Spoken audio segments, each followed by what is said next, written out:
O meu maior erro era a precificação e na minha cabeça eu não ganhava dinheiro, não sobrava dinheiro pra pagar as contas porque eu vendia pouco. Aí misturou falta de conhecimento com coragem. Então eu não sou um cara que tem medo de fazer as paradas. Só que tem que ter coragem com responsabilidade, com conhecimento, saber o que tá fazendo. E eu não sabia o que tava fazendo. Então essa era a real. É muito louco porque é algo que você não pode parar de ver nunca. Tem que estar atualizado, né, velho? Principalmente e o mercado oscila muito. Cara, principalmente quem tem alto volume. Aí você fala, aumentou 70 centavos no preço do flango. Amigo, eu compro quase uma tonelada por mês, faz a conta. Então, tipo assim, muda muita coisa. Muda muito rápido, gente. Daqui 5 anos, acho que vai ficar só quem é profissional. Acho que a régua tá subindo muito. Isso é certeza.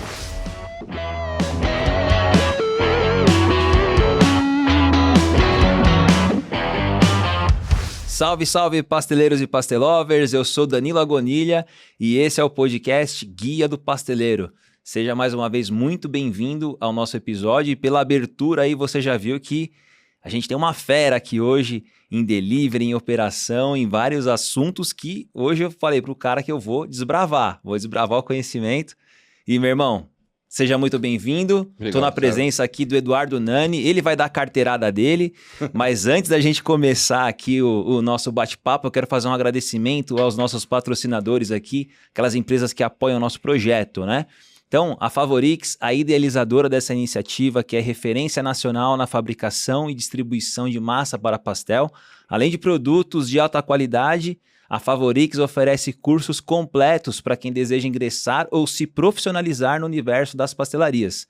A Toshiro, nossa patrocinadora master, especialistas em tecnologia para a produção de massas frescas e pastéis. A Toshiro leva a inovação e a eficiência para as indústrias do setor. Nova Inox Fritadeiras, nossa parceira constante e presente em histórias de sucesso. A Nova Inox oferece fritadeiras profissionais de alto desempenho, unindo qualidade e segurança a um preço justo e para quem deseja elevar aí o nível do seu negócio. Maker Filmer, meu parceiro Pedrão, ajudando o seu empreendimento a ganhar autoridade, presença digital e respeito no mercado. E a nossa nova parceira também, a Colibri, maior sistema de gestão para pastelarias, bares e restaurantes do Brasil, contribuindo também para operações nas pastelarias com mais organização, rapidez e eficiência. Dado então os recados iniciais, feita a nossa abertura formal, meu irmão, seja bem-vindo. Obrigado de verdade. Obrigado, enfrentou um puta de um trânsito, chuva em São Paulo, horário de pico, eu sei que não é fácil, mas de verdade, feliz com a sua presença aqui, tá? Edu, a gente vai no freestyle aqui, tô com um roteirinho para guiar só para servir. Mas antes de começar então, tem muita gente que não te conhece, muita gente te conheceu na Semana do Conhecimento, que você abrilhantou lá a nossa semana com muito conhecimento, a gente debateu aí sobre... esquecido, foi da hora. Sobre iFood, sobre 99, essa treta toda do mercado. Mas dá sua carteirada, se apresenta um pouquinho. Aumentou, né? Ontem começou aqui, tá aqui. Começou aqui. Você vê que o negócio vai dando F5 e vai atualizando, vai atualizando. Exatamente. Muito prazer, muito obrigado, né? Muito prazer pra você que não me conhece. Meu nome é Eduardo Nani, eu sou dono de delivery. Eu agora comecei a falar que sou aquele dono de delivery raiz, né? O cara quebra e levanta, quebra e levanta, quebra e levanta. Eu sou dono de delivery há 11 anos e depois de ter conseguido tudo... Muito sucesso, ter montado o Delivery Sem Filtro, sou idealizador do canal Delivery Sem Filtro, também tem o podcast, que também tem uma participação do nosso amigo. E aí em 2023 a gente começou um novo capítulo, né? Separou e começou do zero de novo, cara. Acho que esse foi o maior desafio da minha vida. Cara, e é isso que, tipo, eu vim com esse insight na cabeça, você já tinha comentado sobre isso, que você começou do zero a operação. E aqui eu já faço a primeira pergunta, jogo na mesa pesado. Se você fosse começar hoje, e aí pra galera que tá ouvindo a gente, que é pasteleiro, que tá pensando em começar, o cara que já começou, tá naquele início, ou tá precisando escalar, se você fosse começar do zero hoje um negócio de pastel, por onde você começaria? Como que é feito essa, de repente, pesquisa de público-alvo, posicionamento de marca? Como que você organiza a gestão disso tudo? É isso que eu quero tratar com você, meu irmão. Cara, essa parte de posicionamento de marca, de não sei o quê, porra, isso é muito bom, mas isso não bota dinheiro no bolso, entendeu? Entendi. Então, minha parada é dinheiro no bolso. e não que isso não seja importante de fazer. Então, por exemplo, agora vai dezembro, agora dia 7, daqui sei lá, 3, 4 dias, completa 2 anos que eu reabri. E agora que a gente tá começando a trabalhar, a investir mais dinheiro nisso. Certo. Porque se você tá começando um negócio, é 2 momentos.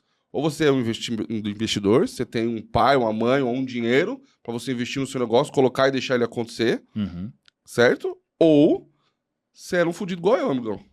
E pior do que eu, né? A gente tava até conversando com o Delamarque esses dias aí, que a gente fez um lançamento junto. Ele falou, uma coisa é começar do zero, mas como que é começar do -1? Começar devendo, né? Entendeu? Então, assim, inicialmente, cara, eu preciso fazer caixa. Eu preciso fazer um negócio girar. Senão eu tô na merda. E o meu caso, eu tenho uma história ali de 2014, quando comecei, até 2019, que é aquela história de trabalha, nunca vê dinheiro e só vai cavando pra baixo, por falta de conhecimento.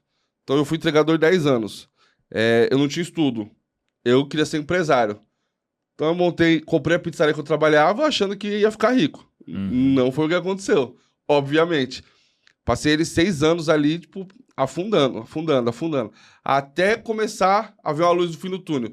Só que você passa 6 anos cavando, amigo, pra você voltar pra superfície dá um trabalho, né? Antes de você partir, nesses 6 anos que você foi cavando aí, onde você viu que eram os principais erros? Ou o principal que te fudeu aí? Foi só esse, precificação. O meu maior erro era a precificação e na minha cabeça eu não ganhava dinheiro, eu não sobrava dinheiro pra pagar as contas porque eu vendia pouco. Aí misturou falta de conhecimento com coragem. Então eu não sou um cara que tem medo de fazer as paradas. Só que tem que ter coragem com responsabilidade, com conhecimento, saber o que tá fazendo. E eu não sabia o que tava fazendo. Então essa era a real. Então eu lembro até hoje quando chegou um dia na pizzaria, eu comecei com pizzaria também. A gente tinha feito num sábado 64 pedidos. 64, 60 e alguma coisa. E, cara, tinha sido uma loucura e não saía mais pizza dali. Amigo, né? Já tirou leite de pedra. E aí, quando chegou na hora de pagar as contas, o dinheiro não deu. Aí eu falei assim, mano, se eu não tenho mais espaço... Cabeça do cara. Se eu não tenho mais espaço pra vender mais, não sai mais pizza, e o dinheiro não deu, eu preciso ir pra um lugar maior que dê espaço pra eu vender. Mas eu nunca olhei que o meu problema era a precificação. Nunca parei pra pensar nisso. Aí eu fui devendo, já tinha 2 empréstimos no banco, fiz o terceiro e aluguei essa esquina que eu tô até hoje. É um bagulho enorme. Não contente, ainda fui lá e parcelei outro forno. Caralho. Aí eu entrei nessa loucura e aí, de fato, eu comecei a vender mais. Só que cavando cada vez mais pra baixo. Até que chegou acho que a grande virada ali foi em 2017 pra 2018, quando o iFood mudou. Porque eu era um cara que... Acho que eu me tornei tão bom por causa de iFood disso, porque eu tinha essa necessidade de vender, que na minha cabeça era só vender. Não, eu preciso vender. Então, isso ficava tão preso na minha cabeça que... E aí o iFood mudou. Em 2017 o iFood mudou. 2017, 2018... A forma como o iFood é hoje, cheio de banner, de listas, não era assim. Era uma lista e tinha um quadradinho do lado escrito promoção. Naquele quadradinho era a primeira pizzaria que aparecia. Então eu arrebentava de vender. Arrebentava. Aí o que aconteceu na prática? O iFood mudou para o que é hoje. Eu fazia 100 pedidos no médio numa quinta-feira, 150, uma sexta, sábado, domingo, por dia, né? Eu fiz acho que 7 a 10 pedidos no final de semana inteiro. Entendi. Cara, precificação, dentro das minhas consultorias, é o que eu vejo que o pessoal mais erra. Eu dou sempre toque pro pessoal, cara, você quer começar a organizar a casa, olha para sua precificação.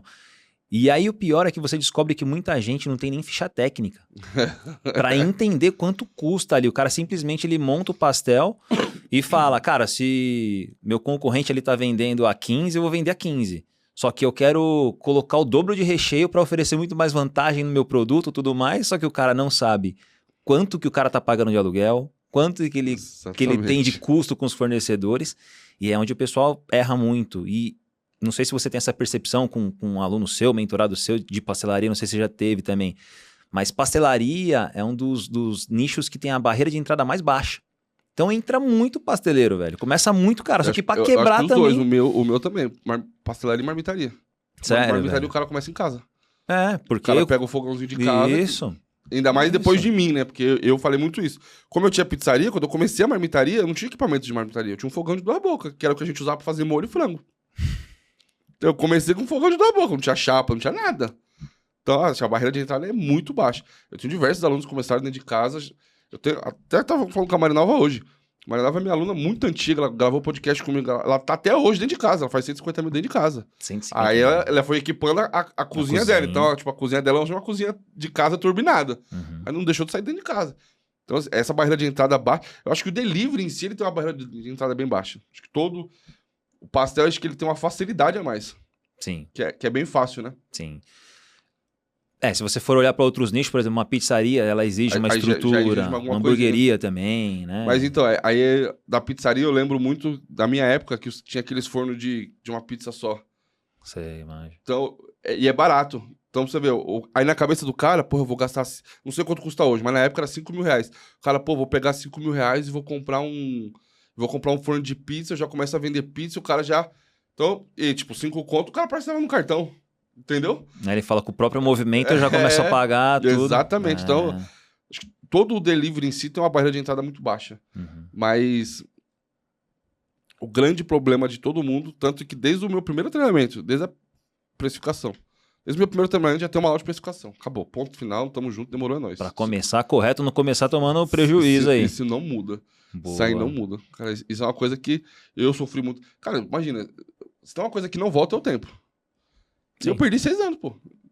E aí, não é 6 anos que você perdeu sem fazer nada. Porque às vezes nego fica na zoeira, fica na gandaia, aí depois fala, eu perdi 6 anos. Eu perdi 6 anos me fodendo. Trampando. Pode falar. Eu perdi 6 anos. Se eu proibisse você disso daí, acaba o podcast. Eu passei 6 anos me fodendo, amigo. Era saindo 5h30 da manhã de casa, levando as crianças na escola, voltava pra pegar carro, voltava pra pegar moto, ia pra rua fazer meus trampos, que era motoboy. Chegava 4 horas, pegava o carro, ia fazer uma comprinha ou outra que precisava, 6 horas, começava e até meia-noite, dormia 4, 5 horas por dia. Foi 6 anos desse jeito, mano. É muito tipo tempo, assim, foi 6 anos assim, com força mesmo. Então eu perdi muito tempo, muito. Se eu tivesse conhecimento lá atrás... Então, hoje a internet tem muito conhecimento. Tem muita gente falando merda também, mas bem ou mal, cabe a você filtrar. Na minha época não tinha. Você vai ver quem? Não tinha ninguém, mano. Cara, eu lembro de você dos seus primeiros videozinhos, assim, todo tímido. Mano, quem vê você falador agora assim, não imagina que era todo, né? Não, acho que os primeiros 6 meses ali deu um trabalhinho. Eu te conheci, sei lá, acho que devia ser de 2019. Foi bem no começo, Foi o começo mesmo? O começo foi 2020. Foi na pandemia. A pandemia foi 2020, foi pouco depois da pandemia. Foi isso, mano? Não foi antes, não? Não. O Delivery Sem Filtro, ele começou em 2021, pra ser exato. De 12 de março de 2021. Não, então eu me perdi meio que no tempo aqui. Que eu lembro que eu conheci o Rafinha... eu fiz um... Foi nessa época, foi 2020. Final de 19 pra 20. Acho que novembro... Foi então 20 pra 21. E você foi 20 pra 21. Porque no começo da pandemia eu fiquei trancado, né? Eu tenho pressão alta de diabetes, eu fiquei com medo da porra de morrer, então... Que merda, né? Aí eu fiquei trancadaço lá. Não saía do delivery. Ficava só no delivery, morava em cima, né? Casa saía de lá. Boa. E essa parte da precificação é muito louco, porque é algo que você não pode parar de ver nunca. Tem que estar atualizado, né, velho? Principalmente e o mercado oscila muito. Cara, principalmente quem tem alto volume. Aí você fala, aumentou 70 centavos no preço do frango. Amigo, eu compro quase 1 tonelada por mês. Faz a conta. Então, tipo assim, muda muita coisa. Muda muito rápido. Então, assim, isso foi uma coisa que eu aprendi com essa... Eu não cheguei a quebrar agora nessa segunda vez. Mas... Depois de todo o sucesso, aí 2021, aí veio o Delivery Sem Filtro, aí eu alcancei o que eu queria. E isso que eu falo, uma coisa que eu aprendi nisso aí, cara, você nunca pode parar de sonhar. Nunca. Porque 2020, 2021, eu alcancei exatamente o que eu queria. Qual que era a vida que eu queria? Trabalhar de chinelo. É loucura, né? Eu só queria trabalhar de chinelo. Ser feliz no simples. As contas pagas, meu filhinho com uma boa escola, um bom convêniozinho. Ó, eu já contei essa história pro Eric uma par de vezes. Eu tentei muito trabalhar na 1900... como entregador, porque eles davam um convênio pra entregador. Eu queria pôr meus filhos no convênio. Tipo, era ó o sonho do cabra. Sonho. Era o meu agradecimento, eu queria dar um convênio pros meus filhos. A gente já tinha se fudido muito no hospital, né? Então, cara, eu queria dar um convênio pros meus filhos. Olha que loucura. Então, 2020, 2021, eu já tinha alcançado isso. Então, meu filho estudava na escola particular, primeira vez que tinha estudado, pô, eu ia levar pra buscar na escola todo dia. Do Cadu? Era o Cadu ou não? Não, o Cadu já é velho. O Cadu já tava mais velho, já tava formado. Foi o Dudu. Dos 4 filhos meus, que são fabricação própria, foi só o Dudu que tem escola particular. Os moleques já estavam tudo grande, já. Entendi. Aí eles têm outra coisa. O Guilherme faz curso de inglês, que é outro bagulho que eu acho da hora. O moleque com 16 anos já tá falando, 17 anos já tá falando inglês, tá? Eu até hoje não tô me vergonha na cara, mas tudo bem. Vou chegar lá. Sem contar que dá uma dureza pra aprender depois de velho, né, meu? E aí, eu cheguei... Então, cara, eu andava de bermuda e chinelo, então eu descia pro delivery 11 horas da manhã, ajudava a fazer o despacho dos entregadores, 2 horas acabava o movimento, eu, casa, Netflix. Então, eu alcancei aquilo que eu queria. Meus filhos tinham uma vida relativamente confortável, não tinha luxo, não tinha conforto, mas as contas pagas. Aí, Edu, eu passei 6 anos me endividando, e aí depois eu passei a pagar. Isso foi uma coisa que eu aprendi. Aprendi na marra, né? Tô devendo? Cara, primeira coisa, para de pagar o que eu tô devendo. Por quê? A empresa precisa gerar caixa. Gerou caixa, a empresa girou, a partir daí eu começo a pagar.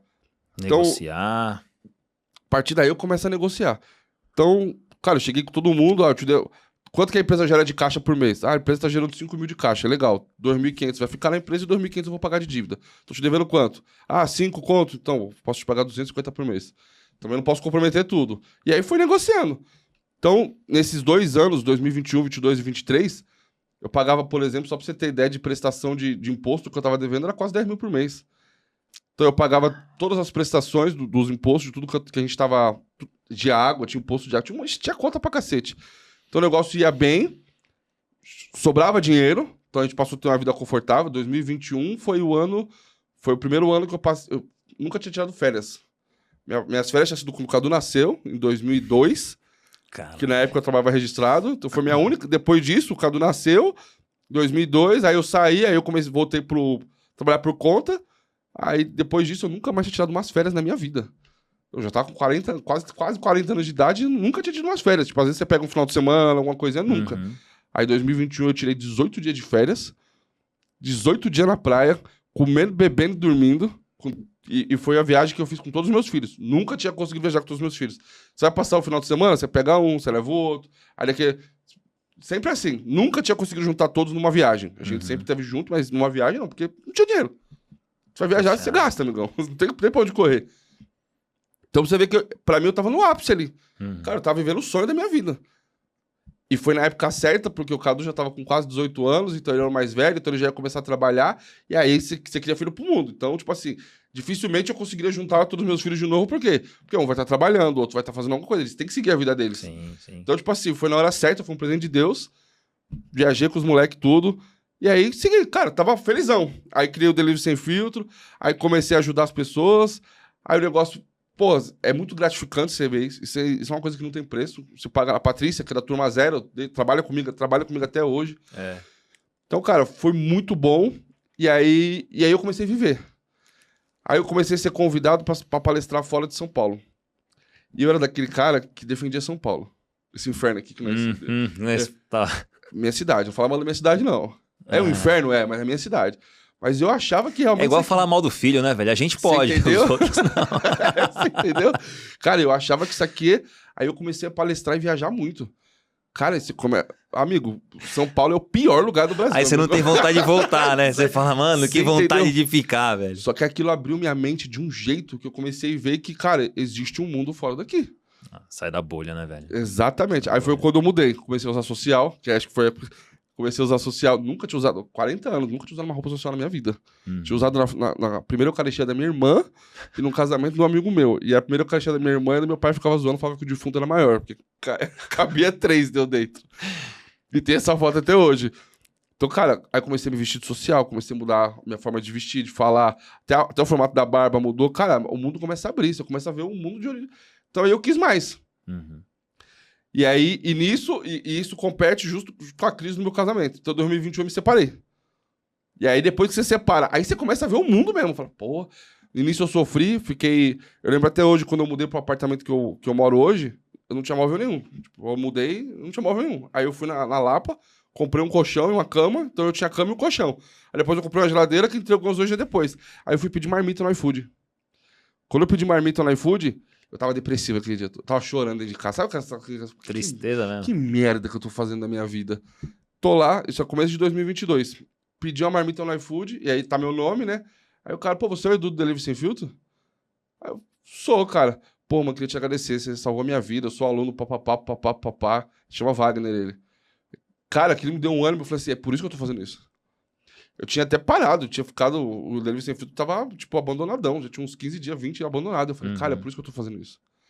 E aí, cara, o mundo começou, o negócio continuou. Então a gente viveu como um ex-casal, mais sócio, durante 2 anos. E aí, em 2023, eu recebo a ligação de um... E aí eu acho que por causa dessa separação, né? Os mundos começam a ser diferentes. Eu passei a não ir no meu delivery. Então eu praticamente não ia. Eu ficava 2, 3 meses sem aparecer lá. E aí é o que eu falo para todos os meus alunos. Eu tinha todos os processos muito bem feitos. Aí é onde está o meu erro. Importante a gente assumir o nosso erro. Com certeza. Eu tinha todos os processos muito bem mapeados. O estoque me era contado toda semana. Tudo era lançado em planilha. Tudo. Qual que era o problema? Eu não abria a porra da planilha. Eu não abria a porra da planilha. Então, para ser bem específico, em 2022, dezembro de 2022, janeiro, né? Contando exatamente como aconteceu, janeiro, pra você ver como a precificação é importante. Cara, isso pra mim é muito importante. Gestão é muito importante. Janeiro de 2023, desde que eu tenho esse caminhão de dívida, eu não tenho crédito na praça. Então, tudo meio à vista. Então, eu sempre deixei um cartão de débito no restaurante, o funcionário passa. E sempre foi.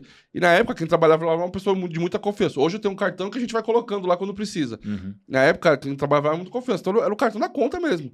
Então, era um caixa que a gente tinha ali de 60, 70 mil sempre. Aí ela foi passar o cartão, não passou. Ela me ligou. Eu tava viajando. Tava no Rio. Me ligou. Falou, oi, seu Eduardo, o cartão não tá passando. Eu falei, como assim não tá passando? Aí eu deixava o meu cartão de crédito pessoal debaixo do caixa de emergência. Eu falei, pega meu cartão de crédito, passa e depois eu vejo o que eu faço. Beleza? Beleza. Quando eu abri na conta, não tinha dinheiro. Ué. Falei, que porra é essa, mano? Aí eu fui abrir as planilhas, sabe? Que eu ensinei todo mundo a fazer. Puta que... Aí eu fui abrir as planilhas. Cara, dezembro o meu CMV bateu 62%. Nossa. Não existe negócio que sustenta um CMV de 62%. Não. Dezembro, né, que deve ter venda pra cacete. Quanto mais vende, mais perde. Exatamente. Então, assim, eu sei o que aconteceu, mas aí você vai começar a ficar falando, as pessoas acham que eu tô expondo alguém. Não tô expondo ninguém. Cara, se eu tivesse visto na primeira semana de dezembro, o problema teria cessado. Mudava tudo. Entendeu? Então, acho que a culpa é minha. Porque se eu tivesse feito o meu trabalho, eu era administrador do negócio. Eu não fiz o meu trabalho. Então, se eu tivesse visto, toda semana a gente tem contagem de estoque. Então, eu já teria visto na primeira semana que o estoque estava errado. Opa, aconteceu alguma coisa. Primeira semana eu tenho imagem de câmera, pego as imagens da câmera, vamos descobrir o que aconteceu. Então... Mas o que rolou aí? Rolou desvio de grana, rolou desvio de estoque, rolou precificação errada? Eu costumo dizer que o nego foi churrasco até umas horas, pô. Então foi tudo. Ali foi a gestão do negócio, por isso que eu falo, ainda mais um negócio de ticket baixo, e pastel também tem isso, o controle é na unha. É literalmente na unha. Você não pode perder mão disso nunca. Então, o que me deu muita raiva é porque eu tinha tudo ali. Era só ter aberto, pô. Foi muito simples, era só ter aberto a planilha e ter olhado. Cara, tava lá. E quem lançava não tinha esse conhecimento. E nem tinha obrigação também. Né? Mas ela não tinha esse conhecimento, ela só fazia o que eu mandava. Jogava as notas lá na planilha. Lançava, não ficava analisando. Até porque a planilha que ela lançava, ela nem tinha acesso ao resultado. Porque eram aquelas planilhas aqui do Excel que você coloca nenhuma, vai aparecer na outra. Eu não entendo essas porra aí, mas o negócio é lá na outra aba que vai vir o resultado. Vai aparecendo e era tudo interligado. Um negócio de ter que pagar lá de... Como é que chama? Um drive. Esses bagulho aí. Então, tipo assim, ela nem tinha obrigação de ver. O trampo era meu mesmo, fui eu que não fiz meu trampo. Eu simplesmente não fiz meu trampo. Então aí você tem um cenário que eu já estava separado há um ano, isso foi dezembro de 2022. Tava um ano separado, e aí diminui o dinheiro que a gente retirava. Porque o que aconteceu na prática? Quando eu vi a merda, falei, fudeu. E eu não posso trabalhar sem caixa. Ainda mais da forma como eu trabalho, que é tudo à vista. Então não podia trabalhar sem caixa de jeito nenhum. Então sentei, expliquei, conversei, sentamos, expliquei, isso que aconteceu. Com quem? Com o fornecedor ou com a equipe de funcionários? Não, com a minha sócia. Ah, com a sua sócia. Aí expliquei tudo certinho, bonitinho, a cagada tá aqui, vamos resolver, a gente precisa pum. E aí eu fiz um empréstimo. Aí tinha que fazer alguns reparos na loja, e aí a gente vendia muito no iFood, então sempre teve muita coisa liberada lá. Então, cara, bota o rosto, o dinheiro cai na conta no dia seguinte, é muito rápido. Então eu falei, vamos fazer o seguinte, vamos pegar esse dinheiro, vamos fazer a reforma que tá precisando fazer, e vamos repor o caixa. Então eu peguei o dinheiro só pra repor o caixa. Praticamente, gastei ali uns 20, 30 mil numa reforma e o resto foi pra repor o caixa. E a gente fez uma parcelinha de 8 meses de 25 mil. Tranquilo. Só que nessa brincadeira, a gente passa a ganhar menos. Eu e ela como sócio. Então aí você pensa o cenário, uma separação, eu viajando o Brasil inteiro, que era com dinheiro que não tinha nada a ver com o restaurante, mas a gente como sócio recebendo menos. Aí começa a desconfiança do caralho, né? Tá viajando o dinheiro tá indo pra lá. Você entendeu? Aí a vida virou um inferno. Aí, tipo, 2023, a vida virou um inferno. Foi dezembro de 2023, janeiro a gente teve essa conversa, fez esse empréstimo, e aí a vida virou um inferno. Aí virou tudo de ponta cabeça. Aí o negócio já não... Aí 2 sócios passam a não se entender mais, acabou, amigo. Acabou o negócio. Acabou o negócio. E aí eu já nem ia no restaurante mesmo. Aí eu tô vindo gravar um podcast onde eu gravava. Tô conversando com a menina, eu tô chegando aí, papá, o telefone toca. O telefone tocou. Funcionário me ligando. O funcionário me liga. Caguei. Daqui a pouco tocou de novo. A terceira eu falei, porra, tem alguma coisa aqui, né, meu? Deixa eu atender isso aqui, né? Aí eu peguei e atendi. Oi, tudo bom, seu Eduardo? A gente queria saber só se alguém vai vir abrir o restaurante. Como é que é? Como assim alguém vai abrir um restaurante? E foi assim que eu soube que o meu restaurante tinha fechado. Então eu cheguei lá, fechado. E aí, sim, a gente sempre operou com 3 CNPJs. Sim. Então era um no nome dela, um no nome da minha mãe e outro no meu nome. E outro no nosso nome, na verdade, né? Eu e ela como sócio. Como sócios. E esse que a gente era sócio é onde fazia toda a contabilidade. Tava o funcionário registrado, tudo. E o que era dela. Então, juridicamente, é dela, irmão. Não tem o que fazer. Já tava separado. O da minha mãe era o que tava o empréstimo.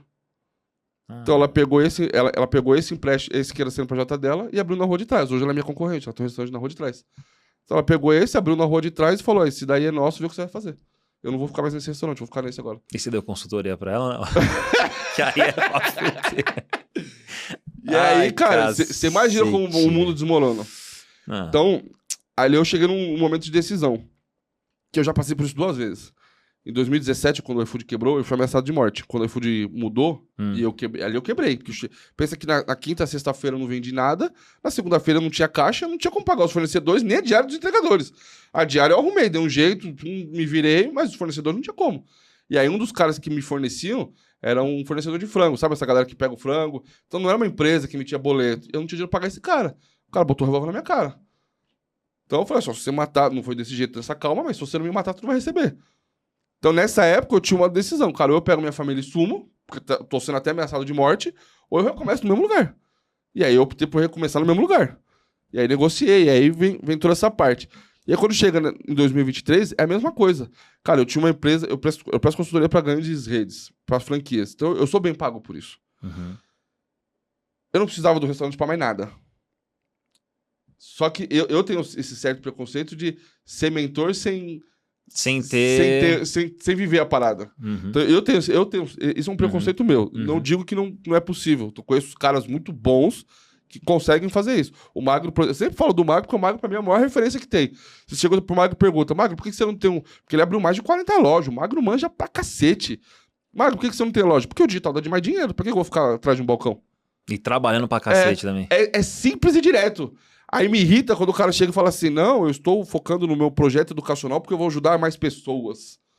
Mas se fuder, irmão. Você tá fazendo isso por causa do dinheiro, amigão. Não é porque você quer ajudar mais pessoas, não. Porque você só atrás do balcão. E aí, quando eu cheguei em 2023, quando aconteceu isso, o que eu faço? Cara, eu não preciso provar mais nada pra ninguém. Meus filhos estão bem, minha vida tá... Eu não preciso provar mais nada pra ninguém. Se eu focar no meu negócio de consultoria aqui, só com as empresas que eu já atendia na época, eu tinha uma receita muito boa, um salário que eu nunca tive na vida. Então, cara, ou eu deixo essa porra se fuder, deixo o circo pegar fogo, ou eu caio pra dentro do problema.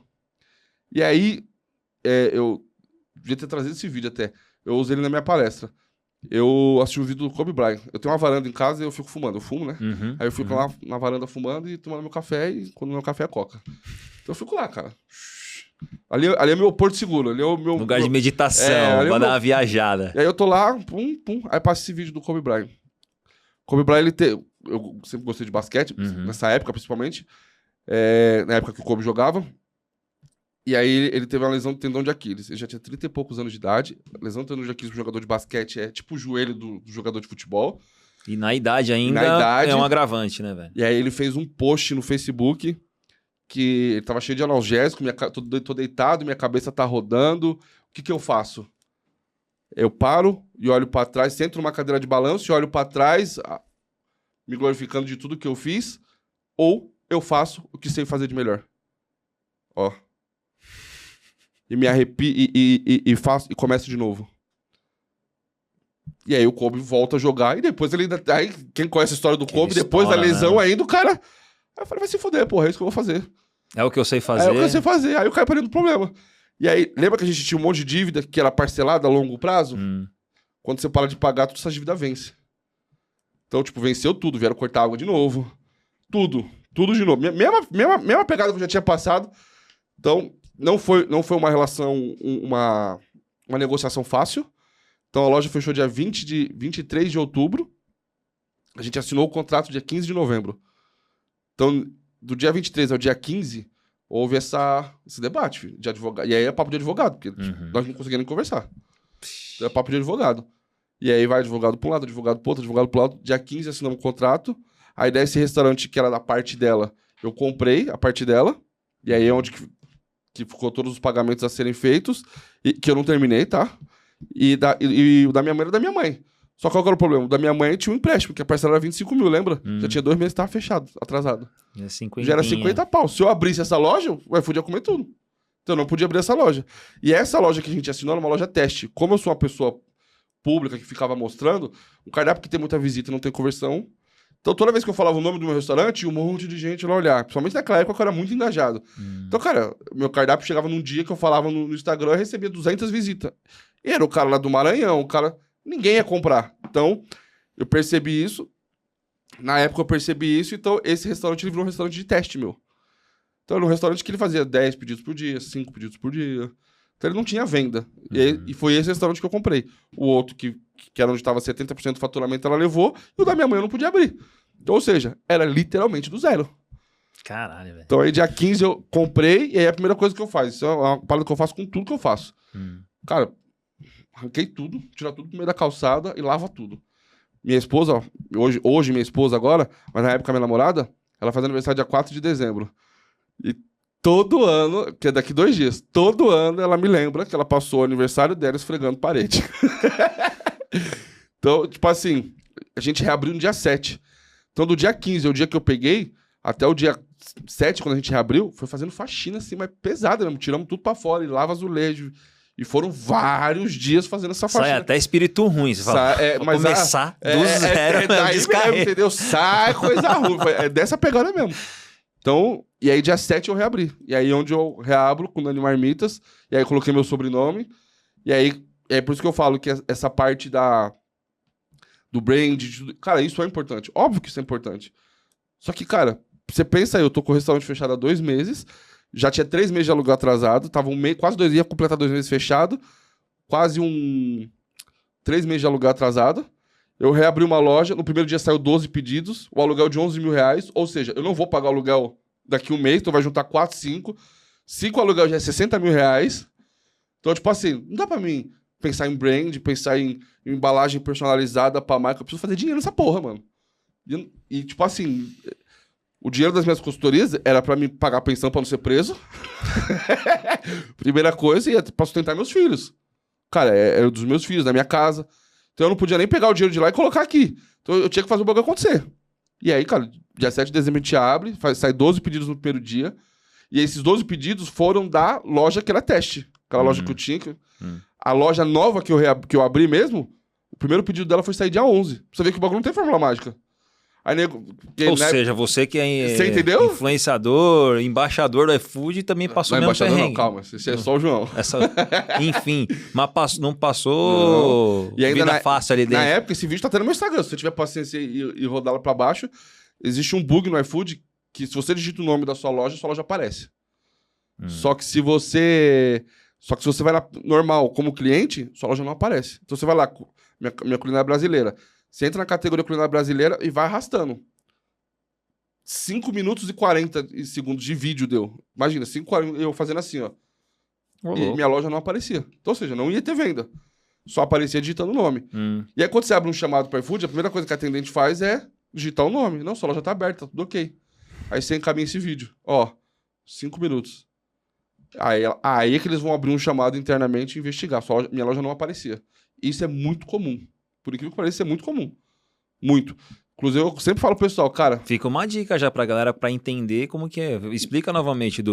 Você mesmo digita o nome da loja. Se você digitar o nome da loja, você vai achar a sua loja. Normal, porque ela tá aberta. Agora você buscar sem digitar... Vai lá na sua culinária principal. Sua loja tem que aparecer ali. Ah, em primeiro? Não, mas...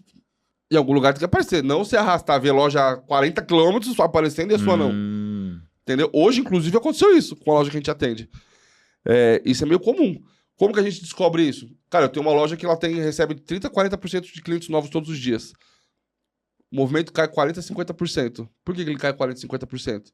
Justamente porque a loja está aberta e só quem é cliente está conseguindo recomprar. Ela não está aparecendo em nenhuma lista. Então, se você começa a ter vários dias de queda, a primeira coisa que você tem que olhar é isso. E aí você só resolve dessa maneira que eu falei. Se você abrir o chamado e falar que sua loja não está aparecendo, a colaboradora do iFood vai digitar o nome e vai achar. E aí fala, não, sua loja está tudo ok, e encerra o chamado. Aí você abrir outro chamado. E aí você encaminha o vídeo. E aí eles vão abrir essa busca interna. E eu já tinha alguns compromissos nessa época. Eu fiz um evento em Salvador. Então eu abri dia 7 e dia 10 eu tava em Salvador fazendo evento. Então eu saí dia 9 de noite, viajei, fiz o evento em Salvador e voltei. Porque um dia fora do restaurante. E foi lá em Salvador... Não, foi 2 dias fora do restaurante. E lá em Salvador, fazendo evento, foi quando a loja destravou e saiu o primeiro pedido. Então você vê, foi no dia 10. Todos esses primeiros dias foi com a lojinha antiga. Eu tenho a foto do primeiro dia. Essa foto do primeiro dia... E muita gente... Que é aí onde eu acho que entre o mais importante. Por onde que eu tenho que começar? O que nasceu primeiro, o ovo ou a galinha? É uma pergunta que... Cara, agora assim... Eu quero entregar. Ah, é o iFood, eu tenho capacidade de entregar. Eu tenho que mostrar. Então, no primeiro dia, mesmo com 12 pedidos, a gente tinha 3 pessoas na cozinha. Era eu, minha namorada, meu filho e uma menina que já tinha trabalhado com a gente, que a gente chamou de volta. E 3 entregadores. Como que ia ser? Eu não faço ideia de como que ia ser, mas eu sei que... Mesmo conhecendo a região, mesmo conhecendo a clientela, você tinha esse receio? Porque é aí que eu faço a comparação. O cara que vai abrir uma pastelaria hoje, pegando um pastel como exemplo. O cara monta aqui no Anália Franco, onde a gente tá aqui agora. E aí, como que vai ser? Você parte do zero mesmo também, né? Assim como você. É que existe uma diferença. Se eu tenho um dinheiro, por exemplo, para fazer uma propaganda na região antes, para distribuir uns folhetos, que nego pensa que o folheto não funciona pra cacete. Fazer uns folhetos, fazer um tráfego pago... Se eu tenho toda essa estrutura, então o primeiro dia tende a ser bom, que eu vou fazer uma promoção de inauguração. Existe uma metodologia que eles fazem de inauguração que é muito boa. Eu não tinha puto, irmão. Então eu só abri a loja no iFood. Acabou, tamo junto, é nóis. Então, eu não...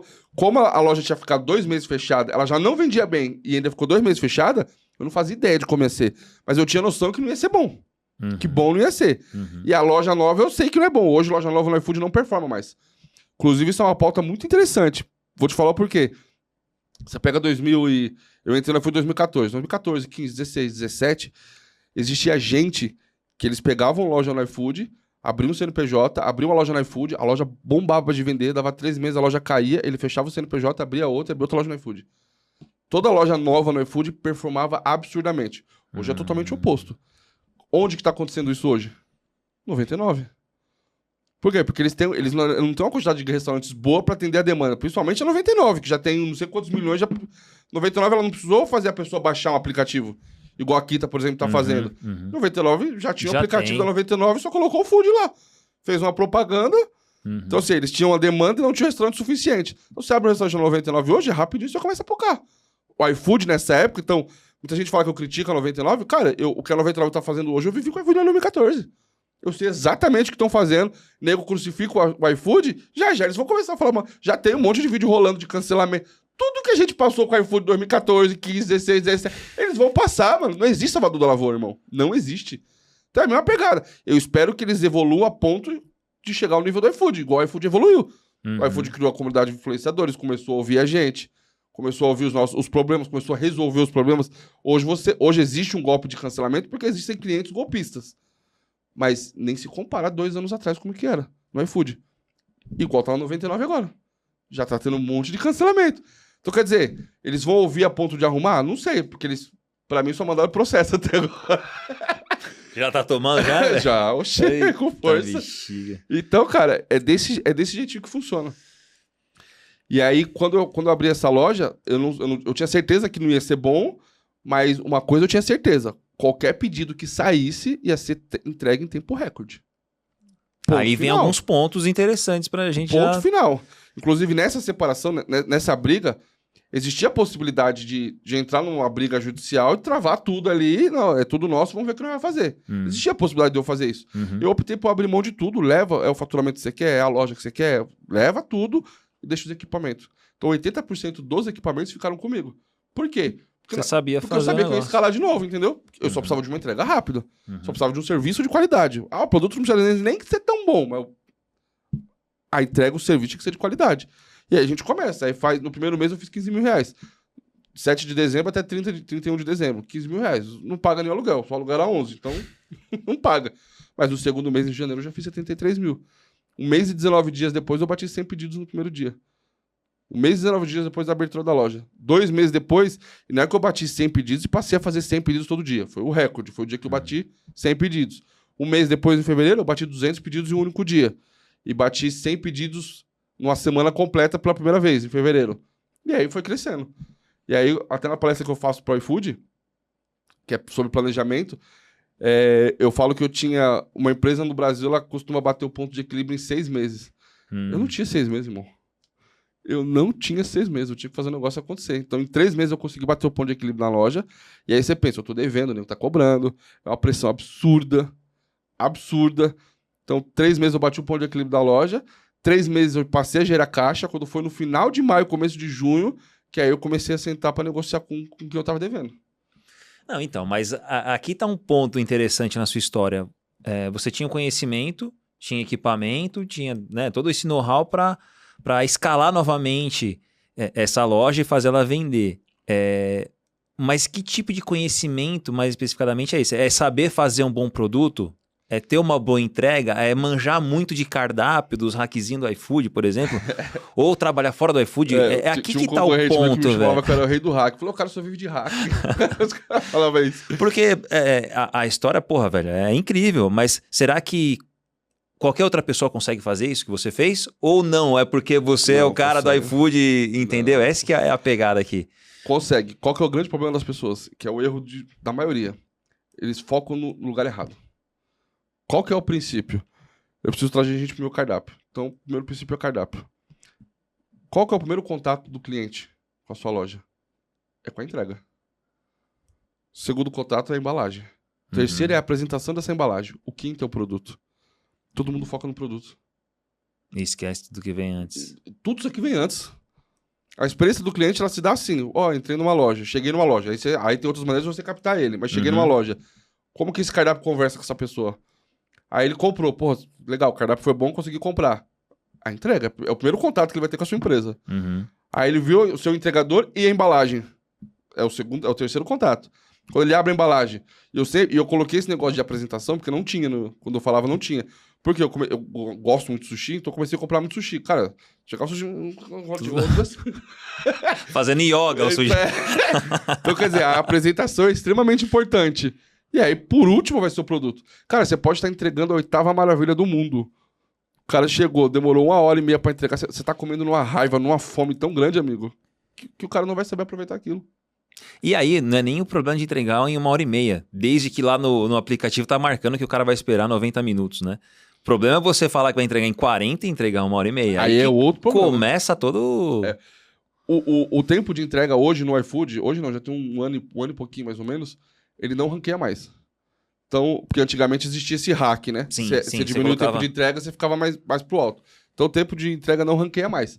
Só que o tempo de entrega é um fator de decisão do cliente. O cara vai olhar e falar assim, pô, 1 hora, eu não vou comprar. Até porque você faz o filtro lá por raio de entrega, relevância... Não é o filtro mais buscado, mas se aparecer numa lista bom e barato, por exemplo, que é uma das listas mais buscadas, ele vai lá o seu tempo de entrega do lado. Lá, é bem destacado. Vou esperar 1 hora? Não vou esperar 1 hora.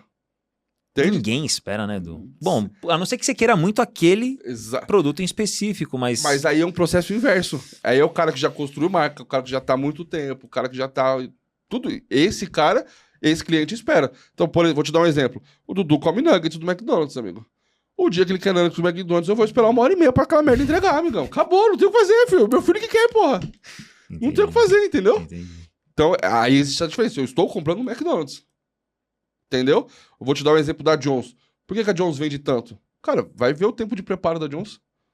O quanto ele conseguiu diminuir a logística da iFood, o quanto ele conseguiu abrir a Zona Norte. Eu sempre falo pro Júnior, cara, eu sou da Zona Norte, então por eu ser da Zona Norte, cara, ele movimentou a economia de uma região inteira. Porque, cara, você morava ali na Vila Zate, você morava ali na região da zona, divisa Zona Norte e Zona Oeste. Você ia trampar onde? Era na Lapa, irmão. Na Barra Funda. Não tinha economia ali. Quando a John chegou lá na rua onde eles são, era um deserto. Vai ver o tanto de restaurante que tem lá hoje. Então, quanta economia mudou? Estou falando de 6 anos pra cá. Entende? Agora, eles trouxeram o iFood. O iFood, inclusive, ele não entregava na Zona Norte. Aí quando o John... Essa é a história melhor até o Júnior contar, mas quando eles ganharam o primeiro prêmio da melhor hamburgueria, o iFood passou a entregar, mas só entregava na rua dele pra Zona Oeste, pra Pompeia, pra esses lados. Pra Norte, não. Pra Norte, não. Aí o Júnior foi e saiu. Aí quando eles ganharam a segunda vez, o iFood, não, tem que abrir então. Cara, o Júnior foi responsável por abrir a Zona Norte pro iFood entregar. Então todo cara que tem delivery hoje que vende bem no iFood na Zona Norte, deve é o Júnior, amigão. Cara, foi ele que fez tudo isso. Curioso, velho. Entende? Então, e por que... Cara, é tempo de preparo, é tempo de entrega, a experiência do cliente. Então, aí, óbvio que o Júnior já tá no nível que ele construiu um nome enorme. Então, o Júnior não precisa de taxa gasto de cupom, não precisa de nada, filho. A pessoa pede um Jones. Quando a pessoa vai comprar, 90% das lojas que ela vai comprar, ela vai pedir um iFood. Da Jones, ela pede um Jones. Entende? Então, esse trabalho de marketing de brand, que é o que eu vou começar a fazer agora, 2 anos. Óbvio que se você tem condição, você tem que começar o quanto antes. Instagram, rede social, as pessoas têm que... O Júnior, só pra você ter ideia, sabe aquele relógio? Ele faz propaganda no relógio, pô. No relógio de rua? Eu palestrei com o Júnior no Burger Tour e a gente dividiu o palco. Aí o Júnior tava falando assim... Aí o Júnior falou exatamente sobre isso, que a pessoa tem que ver Jones, tem que ver Jones, tem que ver Jones. E aí ele fala, por que eu pego tão pesado com a embalagem personalizada? Ele manda embalagem personalizada pro refrigerante. O saquinho vai do refrigerante, é personalizado. Por que eu pego tão pesado? O cara tá no prédio, ele vai no lixo, ele vai começar a ver Jones no lixo do prédio dele.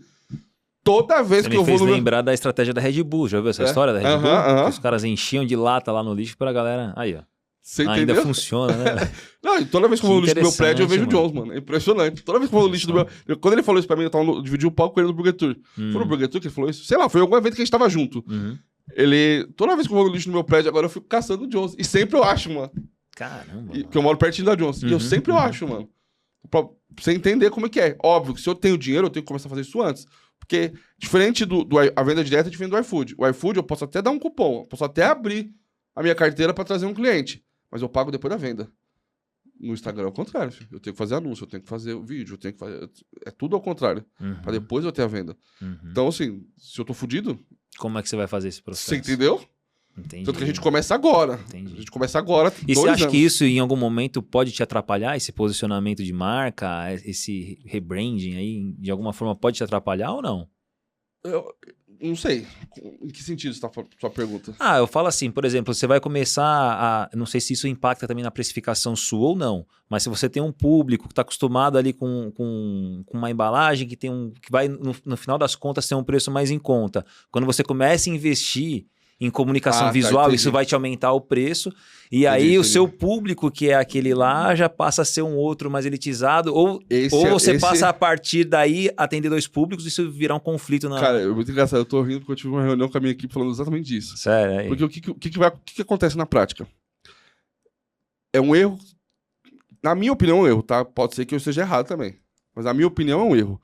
Por que é um erro? Eu mandei fazer uma embalagem top, ultra, agora é selada, cacete A4, vai me custar R$2 a mais. O cara repassa aquilo pro cliente, de imediato. Então isso pra mim é um erro.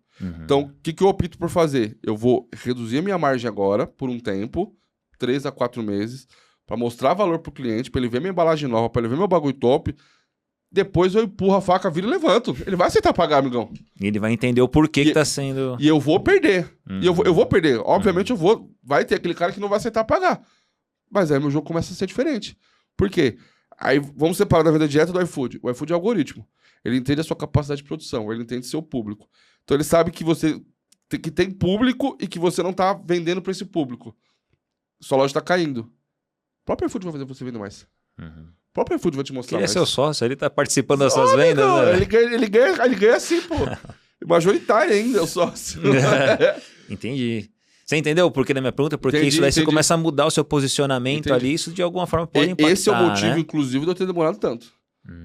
Tá? Esse é o motivo. Por quê? Porque isso vai me custar. Isso vai me custar dinheiro. Com certeza. Então, com certeza. A gente vai fazer... A ideia é... Se você olhar... Quem acompanha meus cardápios vai ver agora que nos adicionais do meu cardápio tá o nome da loja. Então, por exemplo, eu tenho 4 operações. Tá lá, Nani Marmitas. Aí, gostaria de talher? É uma pergunta que eu faço lá. A resposta, não quero um talher Nani. Sim, gostaria de um talher Nani. Por quê? A minha equipe... No nome do adicional já vai saber qual é a embalagem que ele vai colocar. Entendi. Entendi. Olha que interessante, velho. Boa sacada. Fica essa cara pra galera ali também. Facilitar a vida deles. Porque, cara, tudo é operação. A gente sofreu... Eu tô sofrendo muito agora. A gente começa uma reforma agora. Eu tô sofrendo muito agora porque eu mudei... Quando fechou, eu tinha 80-20 era um prato que eu vendia. Quando fechou, quando a gente reabriu, eu tenho que dançar conforme a música. Esse é um outro erro da galera. Ah, não, eu quero vender o pastel de camarão com catupiry. Sei lá. Cara, você tem que vender o que o povo quer, irmão. Ah, eu gosto de camarão? Tamo junto, irmão. Mas o cara quer esse, é isso que eu quero vender. Esse é o ponto. Então, e aí, toda a minha operação era formatada pro jeito que eu tinha antes.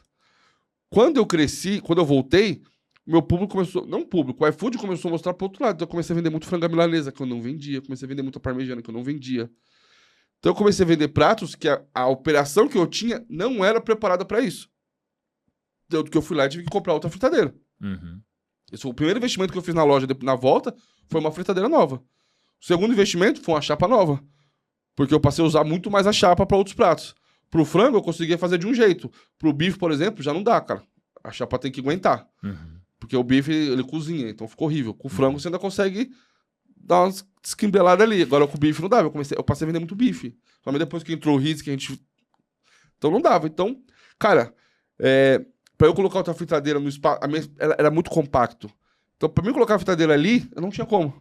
Eu tive que mudar toda a minha operação por causa disso. E aí, eu mudei o fluxo da cozinha. É como se minha cozinha antes era daqui pra cá, agora ela é daqui pra cá. E aí, o outro motivo que eu fiz isso é que eu comecei a dar tanto volume que era uma janelinha que despachava. Então, eu tinha que despachar um entregador por vez. Então, quando você tem 20 Vira um gargalo, daqui a pouco. Você entendeu? Quando você tem 20 a 30 entregadores, antes eu tinha 30 entregadores, era só logística própria, 100% própria. Uhum. O que acontecia na prática? O entregador chegava, saía, porque os pedidos já estavam prontos. Então, eram os meus entregadores. Existia uma rotatividade, um ciclo. Quando eu uso o entregador, eu passo a usar o entregador iFood sob demanda, principalmente, os entregadores chegam junto. Então, do nada, chegava 30 entregador. Tem 30 caras gritando, meu menino! E era um buraco, porra. Então, aí eu comecei a ter esse problema. Aí eu inverti toda a minha cozinha. Mudei todo. Eu tinha um salão. Uhum. Antigamente eu tinha um salão que tinha mesinha pra comer. Eu não queria saber de salão, então ela tinha virado meu depósito. Aí eu tive que levar todo esse depósito pra cima. E aí onde era o meu salão, hoje é onde era de despacho dos entregadores. Então eu inverti, deu muito bom. Aí a gente começou a escalar. Foi onde eu bati 571 pedidos. Foi o meu recorde. Só que a gente começou a travar. Por quê? Porque o espaço onde embala hoje só cabe 2 pessoas. E ali tá meu gargalo. Porque o cara que monta... O cara, hoje quem tá montando é o Wesley, mas o cara, a menina, a pessoa que tá montando ali, ela monta ali um pedido a cada 10, 20 segundos. Porque tá tudo pronto. Ela só vai pegar a marmita, que já tá pronta também, colocar a proteína qualquer. Bife com ovo, pega o bife, pega o ovo. Bife com fritas, pega o bife, pega fritas. Frango com fritas. É só isso. Uhum. Parmegiana, ela vai gritar parmegiana, o cara já vai vir pro lado de lá porque fica na chapa o molho. Ou tá na chapa ou tá no richô. Então, tipo assim, é muito rápido, a operação é muito rápida. Então, ela vai despachar um pedido a cada 10 segundos. No horário de pico, a gente tem transmissão de comanda. Então, os pedidos começam a ficar acumulados. Então, o meu gargalo hoje era na hora de embalar o pedido. E o espaço que eu tenho ali, apesar de ter um salão grande, o espaço que eu tenho ali só cabe 2 pessoas. E não tem como você pôr mais ninguém. Porque era uma pia que tinha ali, que era a pia do salão. Uhum. Que é onde fazia vitaminas, bagulho. Então, mesmo eu tirando a pia, se eu tirar a pia, não vai ter onde apoiar. Então... E aí, velho? E aí faz o quê? Você acaba entendendo que o limite é ali... Não, reforma. É a reforma que a gente vai começar a fazer agora. Vai fazer agora. O cara foi lá, fez o orçamento. Na verdade, eu comecei a reforma, a parte de fora, porque tava muito feião, já tava veião. Uhum. Então a gente pintou já um lado. E aí, só que aí eu pedi pra parar, falei, vamos fazer isso aqui, porque começou a dar muita trave. Dá muita trave. Aí eu falei, não, então eu vou quebrar todo aquele balcão que fui eu que fiz. Que fui eu que fiz. Vou quebrar todo aquele balcão. E aí eu vou deixar uma área um quadradão assim de área de despacho. Então aí, uma mesa como essa aqui, por exemplo, o pedido vem, eu posso ter 4 pessoas embalando até se eu quiser. Essa sua operação é uma operação de alto volume, de alto fluxo, volume. Certo? O que muda para uma operação de uma grande rede, por exemplo, que você atende como consultor? Tem diferença, ou até para uma pequenininha? Ou essa lógica vai ser sempre o fluxograma da operação? O quanto você aguenta entregar. O quanto é capaz de... Entenda assim, ó. Você entregou rápido, produto ok. O cliente volta. A segunda compra é a mais importante que existe. É mais importante. Tipo, uma das estratégias que a gente usa quando a gente tá no baixo volume, então quando eu comecei, eu fazia isso. E eu falo pra galera, até 50 pedidos eu conseguia fazer em todos. Enquanto a gente tava fazendo 50 pedidos por dia, eu conseguia fazer em todos. Wordzinho colado, o Danilo fez um pedido. O pedido chegou. Pum, mensagia, copia e cola no chat, na mesma hora. Boa tarde, Danilo, tudo bom? Acabamos de receber seu pedido. Já está pra nossa cozinha, prepara assim que sair, eu te comunico aqui, beleza? Por que é importante assim que o cara pede o pedido?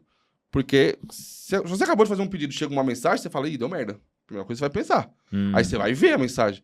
Aí você cria um relacionamento com o cara. O cara, opa, tá avisando que tá. O pedido saiu pra entrega. Ele já vai receber uma notificação do iFood que o pedido saiu pra entrega. Na sequência vem outra mensagem, ó, seu pedido tá a caminho. Fica de olho aqui no chat que eu tô tentando arrumar um cupom pra você. A conversa pra boi dormir, irmão.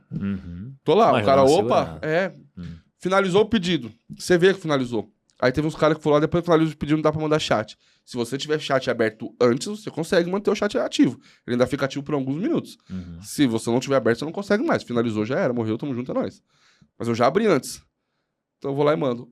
Vi que seu pedido chegou, espero que aproveite, nos avalie e fica de olho que no seu próximo pedido vai ter um cupom de R$10 que vai estar no seu carrinho. Interessante. E aí eu vou lá no portal, tem uma aba chamada, que agora mudou, é seus clientes, agora não, já tem uns anos que mudou, mas eu ainda chamo de marketing, que agora tem outra marketing para não confundir a galera. A aba que chama seus clientes, eu vou lá e crio um cupom. E eu posso nessa mensagem fazer o cara favoritar a loja. Favorita a loja. Qual que é o objetivo disso? É queimar dinheiro? Não, o objetivo disso é o cara fazer o segundo pedido. Hoje, no iFood, 10% dos pedidos, 12%, a última vez que eu vi tava 12%. 12% dos pedidos são avaliados. Como que o iFood entende que você gostou do pedido sem você avaliar? Fazendo o segundo pedido. Você entende? Sim. Então, só vai pedir novamente quem gostou. Quando o cara comprou pela segunda vez, opa, o Danilo gostou da loja do Edu. Qual que é o perfil de consumo do Danilo? Quem é que tem um perfil de consumo parecido com o do Danilo? Aí o iFood vai começar a oferecer a minha loja pro cara que tem um perfil de consumo parecido com você. Porque o iFood é bonzinho? Não, porque ele quer que venda. Entenda que nisso, esse cara que tem um perfil de consumo parecido com você, eu tô roubando de outra loja. O que é o iFood na prática? Um jogo de rouba-monte. Sim. E o iFood vai participar de todas, velho. Na verdade é essa. O que ele quer, ele não tá interessado que a sua loja venda, ele tá interessado que o cliente compre. Aonde? Então, e ele quer que o cliente faça essa rotatividade até pra ter uma experiência sempre. Entende? Então, aí esse segundo pedido é mais importante. Por que eu bati o pedido, os 100 pedidos tão rápido? Cara, porque eu fiquei muito focado nisso. Muito focado nisso. Amigo, eu já tô devendo, então chama nesse cupom aí e vambora, amigão. Porque o cara fazendo o segundo... E aí, cara... Que é um dedo pra quem tá com o poste, né, velho? Você que gosta nos ditados. Eu ia falar, aí eu pensei, eu falei, não, que é o peso pra quem tá cagado. Então, tipo assim, não, eu larguei esse cupom e aí tem uma vantagem, que isso eu descobri na prática, tá? A gente sempre foca no cliente do clube, no iFood. O que é o clube? É o cara que assinou, ele tem vários cupons do... Eu foco sempre nesse cara. Esse cara é que eu vou estar sempre focadaço nele. Por quê? Porque o cliente do clube ele tem uma média de 5 a 6 pedidos por mês. Eu quero vender pra esse cara. Eu quero vender pro cara que de vez em quando pede no iFood. Eu quero vender pra esse cara. E esse cara, ele tem o próprio cupom. Então, por exemplo, nessa aba seus clientes, que eu fui lá e falei pra ele que ia deixar um cupom disponível pra ele. O que acontece? Quando você cria o cupom lá para seus clientes, ele não recebe mais notificação de cupom. Ele não recebe mais. Antigamente recebia. Só que esse cupom ele fica disponível no carrinho.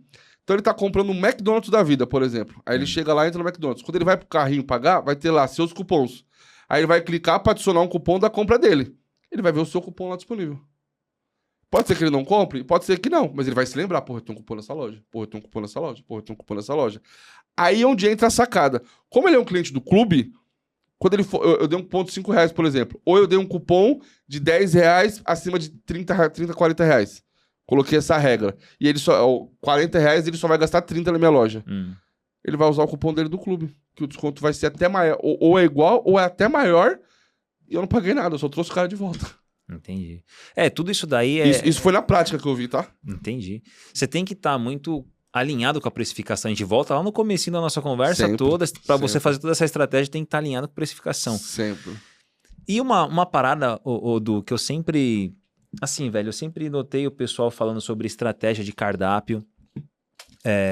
Que, cara, o cardápio você tem que posicionar o item que mais vende no topo. Essa parada toda que, né, o pessoal meio que bate.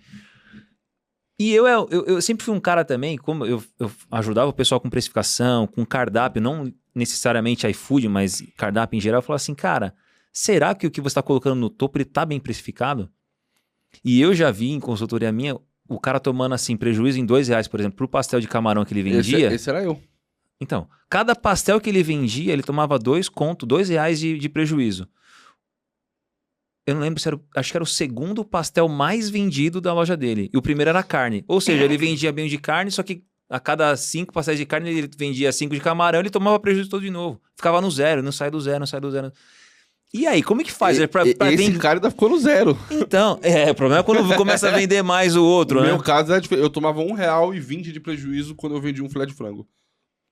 Aí, houve uma época que era equilibrado. Depois o filé de frango começou a destacar. Então, ou seja, quanto mais eu vendia, mais eu me afundava.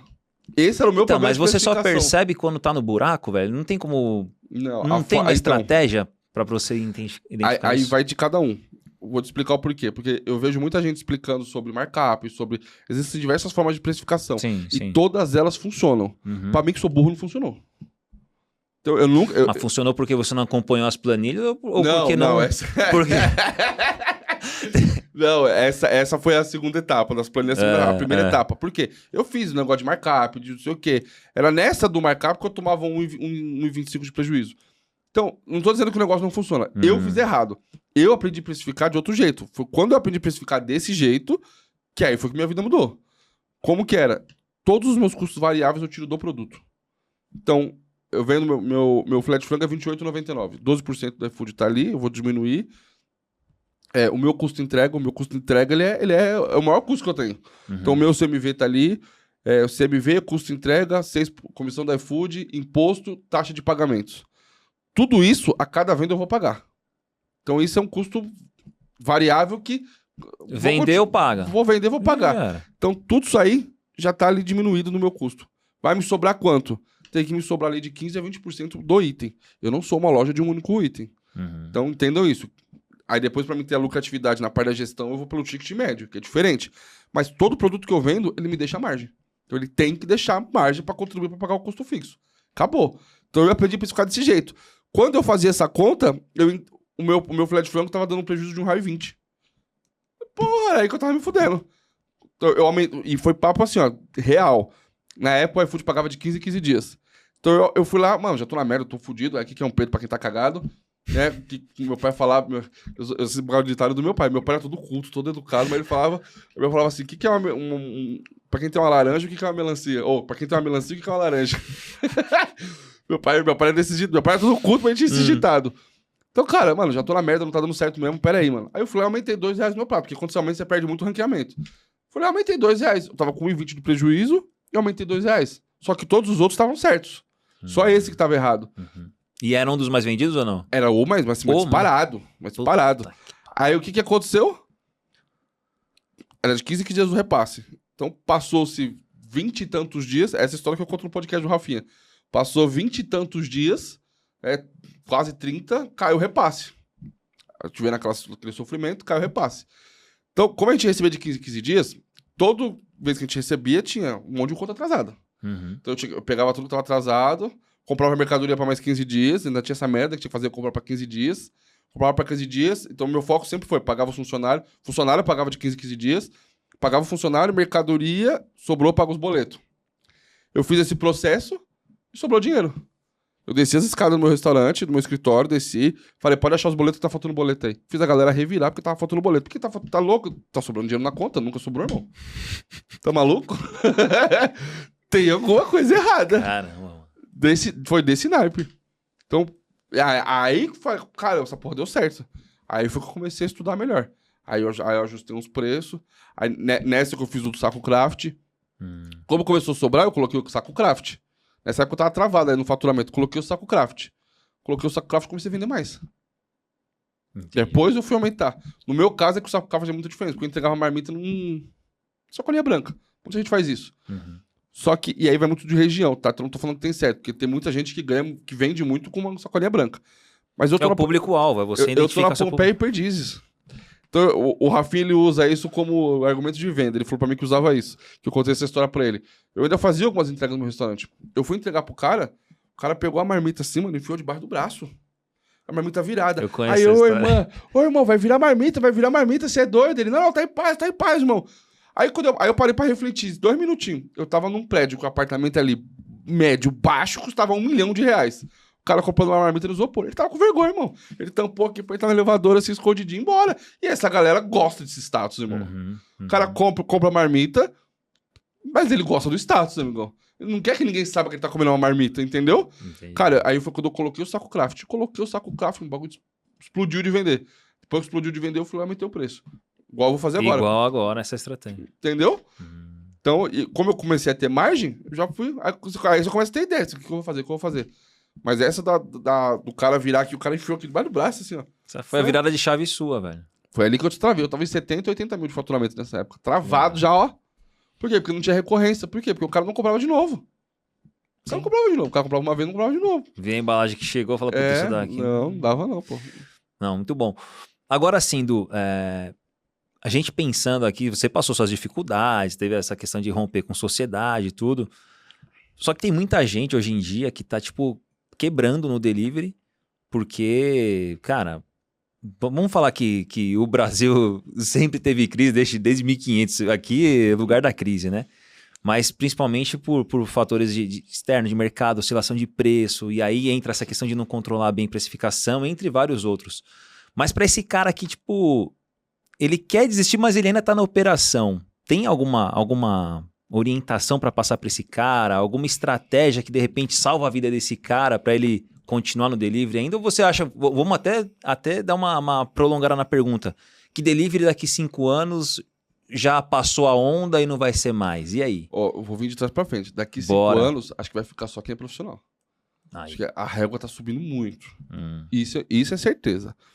Agora, vamos entender um negócio.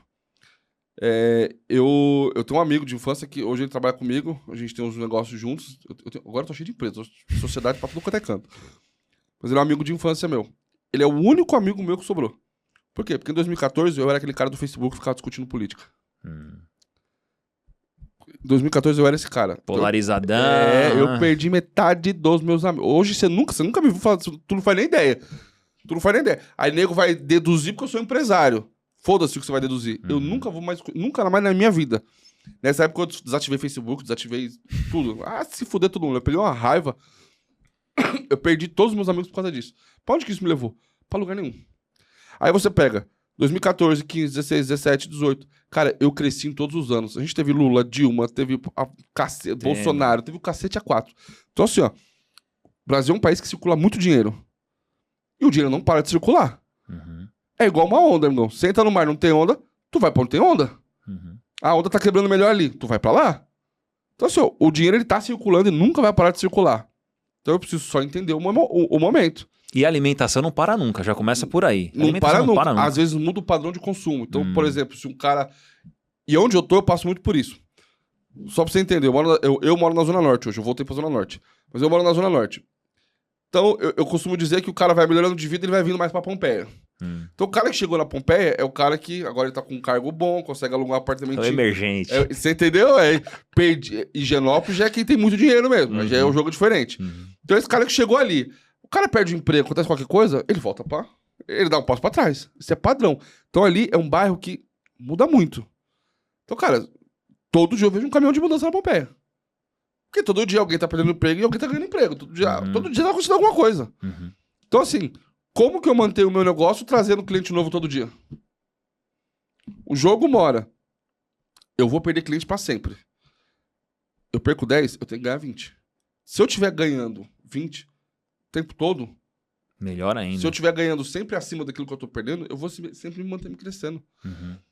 Então, o que aconteceu com o mercado? Cara, eu tô vendendo pro tipo de público. Eu tô perdendo. Cara, eu vou buscar outro. Então, eu vou estar sempre em busca desse cliente novo. E aí, eu tenho que andar conforme o mercado. Volto a repetir, as pessoas que você falou, as pessoas não param de comer. As pessoas não vão parar de comer.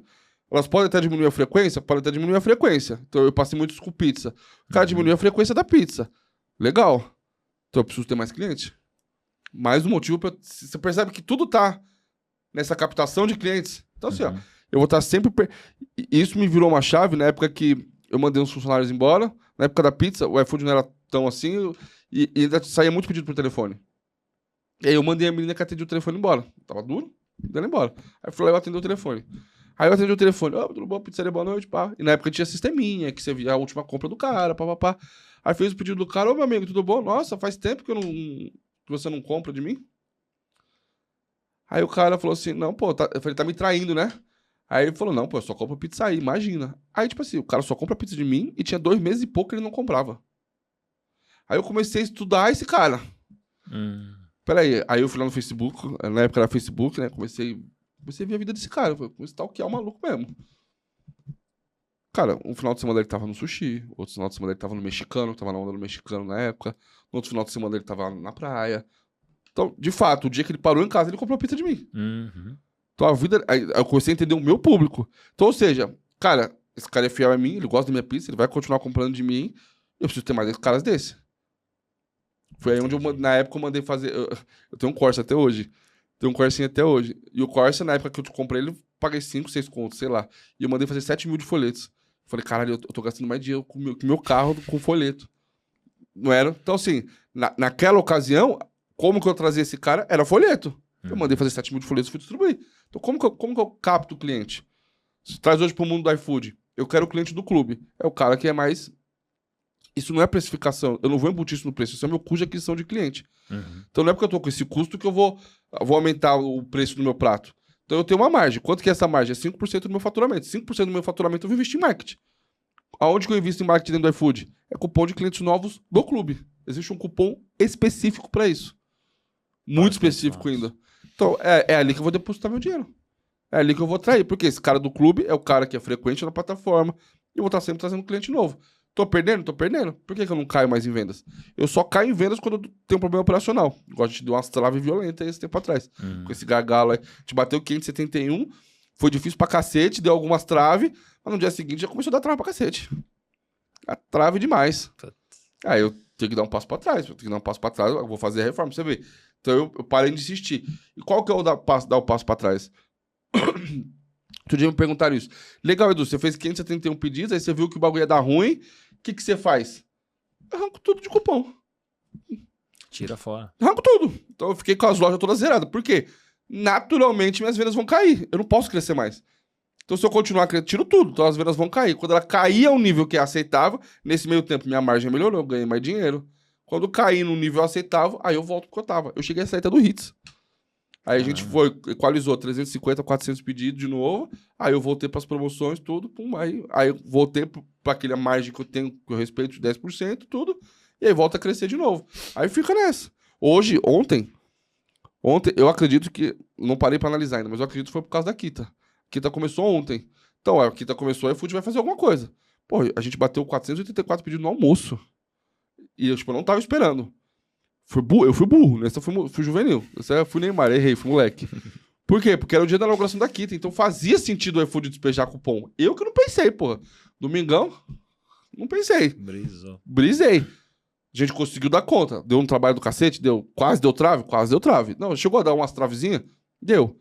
Mas foi 484 pedidos. Mas hoje eu voltei pra essa média que eu quero ficar na média dos 400. As médias dos 400 com a equipe que eu tenho, me sobra um bom dinheiro, tá tudo maravilhosamente bem, até eu fazer a reforma. Na hora que eu fizer a reforma, que eu tiver um... Aí nós voltamos pro jogo de novo. Diferente. Ou seja, então, aqui já é um sinal de profissionalização do delivery, que você acabou de falar, que vai ficando no jogo quem manja, quem consegue se estruturar para atender bem. E o problema maior que eu vejo das pessoas, assim, ó, o cara identifica um problema, mas ele não sabe a hora de parar. Por quê? Eu poderia continuar acelerando meu delivery. Porque dá merda na frente, mano. Eu vou vender mais? Vou, mas vai dar merda na frente. É certeza que vai dar merda. O risco principal qual que é? Demora de entrega? Onde você já começa a se queimar. Exatamente. Começa a dar muito chamado de abertura de chamado, muito cancelamento. E aí você queima a sua loja. Às vezes eu abro minha loja Aí nego fala assim, pô, Edu, mas você tem. Trata-se de porcentagem. Então, se você fez 10 pedidos e você teve um cancelamento, um chamado, quantos por cento é? 10%, amigão. 10% você tá na merda no iFood, tá fudido. Numa loja eu tenho 200, na outra eu tenho 280. Então, tipo assim, pra mim ter 10%, eu tenho que ter 28. Eu tenho 3, eu tenho 4, porra. Entende? É porcentagem. Então eu já começo a ter margem. Coisa que quem tá começando não tem margem, amigo. Não tem nem margem pra ele. O cara errou um, tu se fudeu. Já vira... Se fuder, 10%. Do cancelamento, 10%.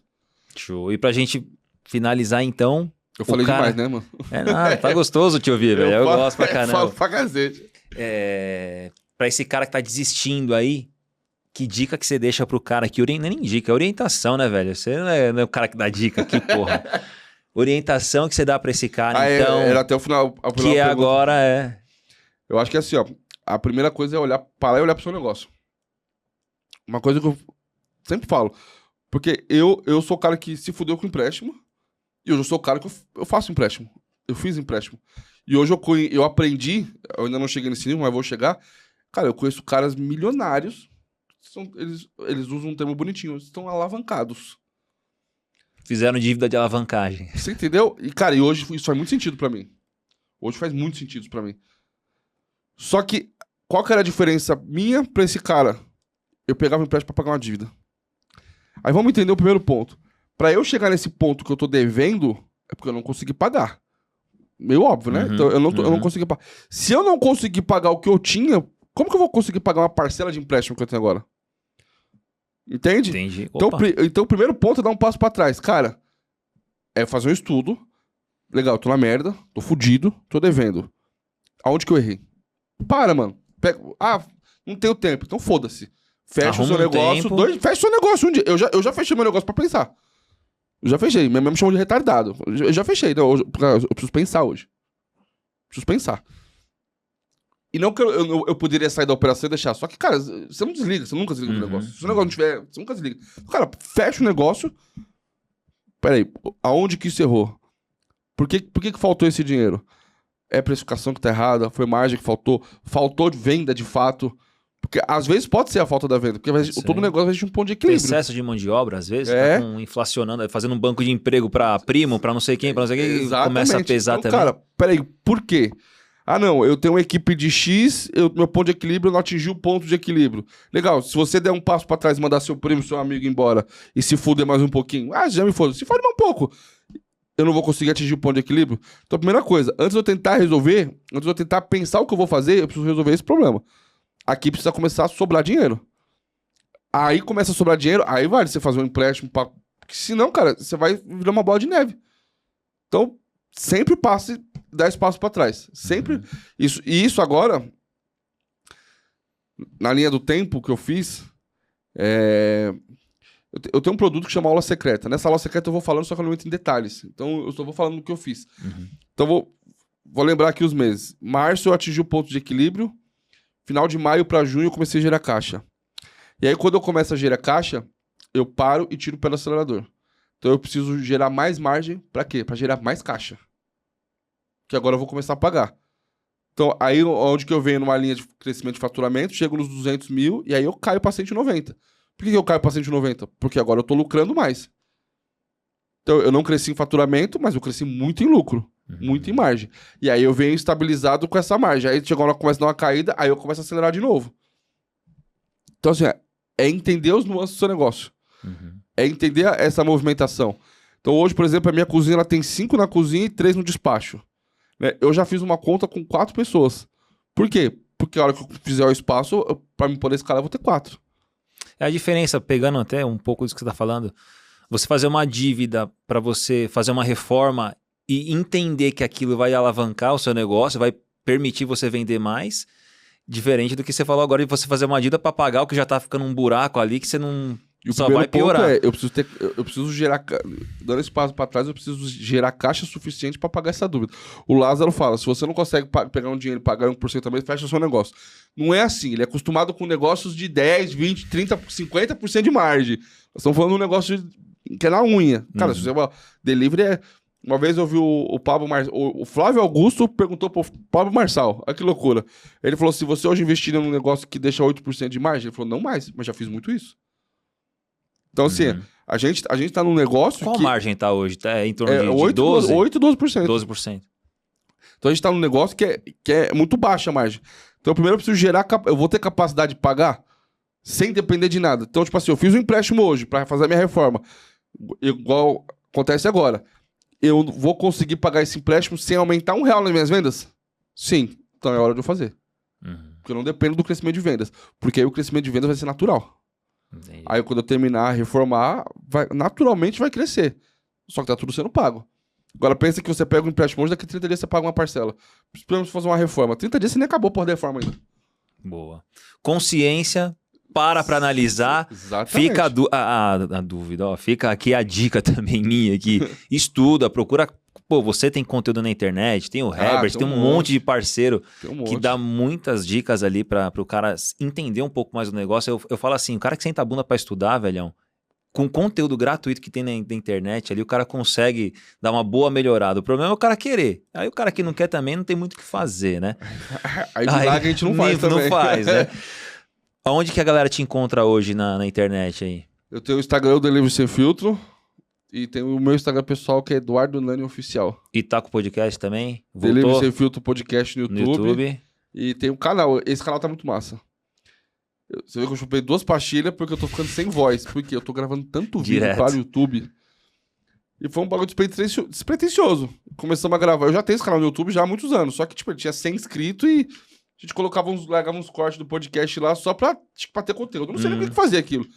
Aí o Cadu virou e falou assim, vamos focar nesse canal do YouTube? Eu falei, vamos. Cara, eu comecei a receber AdSense. Caiu 1.000 contos de AdSense. Eu falei, rapaz! Falei, eu gostei desse negócio. E aí, essa é uma qualidade, um defeito meu, eu não sei.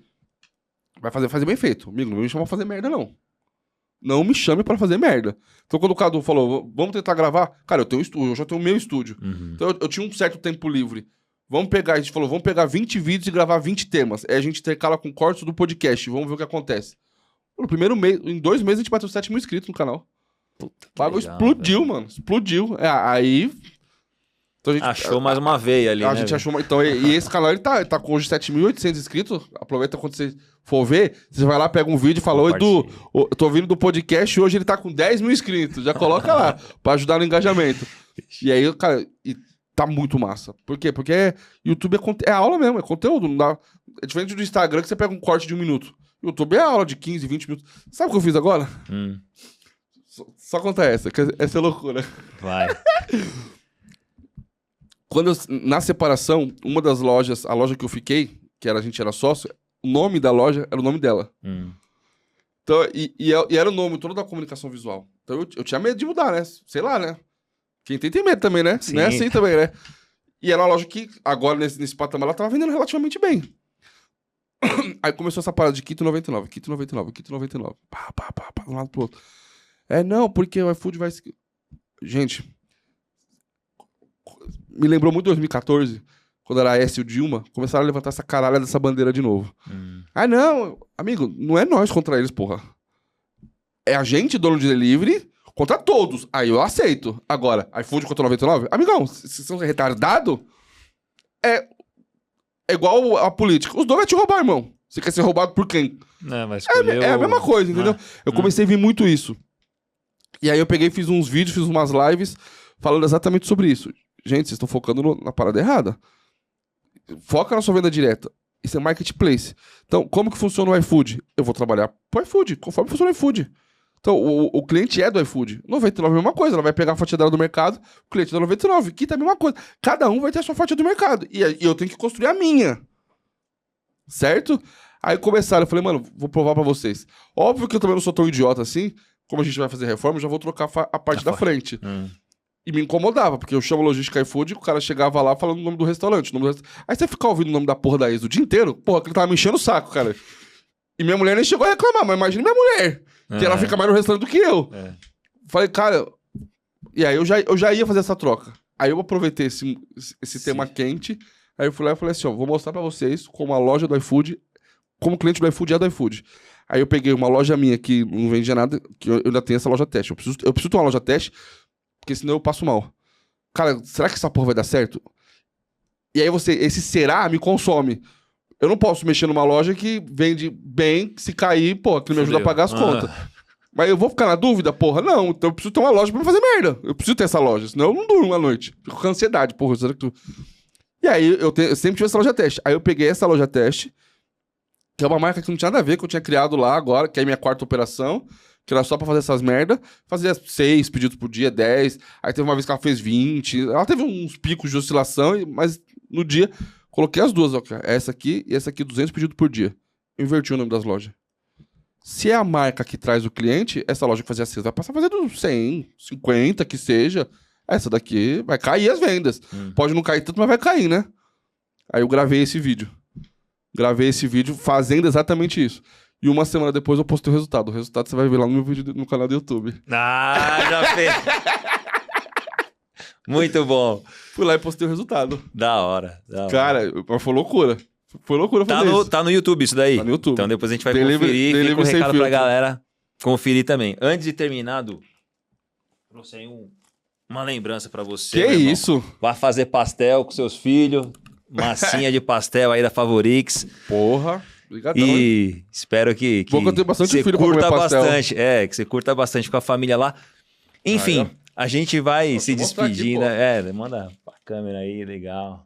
Top demais, viu? Massa tradicional, acho que tem massa de chocolate aí também. O Herbert vermelho no podcast? Da de pimenta, vê se tá aí. Deve estar porque você gosta de comida. Não gosta, não? Ih, velho, pronto, então. Não, o Herbert foi gravar o podcast e começou. Ganhou pastel vermelho, nossa, de pimenta. Você lembra disso? Opa, eu entreguei, caramba, eu tava lá. Uma curiosidade, né? Essa massa de pimenta aí, a gente fez testes de aceitação para você equilibrar sabor. E até hoje, cara, é engraçado que tem pessoas que comem e falam, eu não consigo engolir isso daqui, muito forte. E tem gente que come e fala, não senti nada. Como o paladar, a culinária é curiosa. É igual perfume, é sentido, né, velho? Exatamente. Enfim, obrigado pela participação. Eu sempre lembro do Herbert. O Herbert. Ficou vermelho. Um abraço pro meu parceiro Herbert aí. Já veio aqui também. Bom, então a gente fica por aqui. Foi um bate-papo que abriu a mente aqui. Deu pra ouvir um pouco da história desse cara que quebrou 2 vezes, se reergueu, tá crescendo cada vez mais. 2 com delivery, mas antes eu quebrei umas já quebrou, então. Cara, é o quebrador esse aqui. E sempre é o momento de você, de repente, dar a volta por cima, de você acreditar no que está fazendo. Se você sabe o que está fazendo, conhece da operação, ó a dica aqui, ó, olha para aquilo que está fazendo, vê o que está dando errado e não desiste. Vai em frente que... Tem uma frase que eu leio todos os dias. Uma é sobre resiliência, que é uma frase enorme. Mas outra é a minha caneca. Que eu todo dia eu leio, todo dia eu tomo café nela, todo dia eu leio. Vamos fechar com ela, eu sei qual é. Trabalhe com dedicação, dê o seu melhor todos os dias. Faça do seu sucesso uma consequência do seu esforço. Acabou, amigão. Trabalha que o resultado vem. Trabalha que o resultado vem. Senta, para, respira. Tá ruim, tá com dificuldade? Para, respira, olha pra trás, vê o que errou, conserta e segue em frente. O passado não volta também, irmão. É isso mesmo. Não vai mudar mais nada. Exatamente. Então, com a frase do meu parceiro do Nani, a gente se despede aqui, encerra esse episódio, fazendo mais uma vez o agradecimento aos nossos patrocinadores, a Favorix, a Toshiro, a Nova Inox Fritadeiras, Colibri e Maker Filmer. Forte abraço para você que nos acompanhou até aqui. Nos vemos na próxima, tamo junto e valeu. Demorou, é nóis. É nóis. Obrigado, mano. Valeu. Valeu.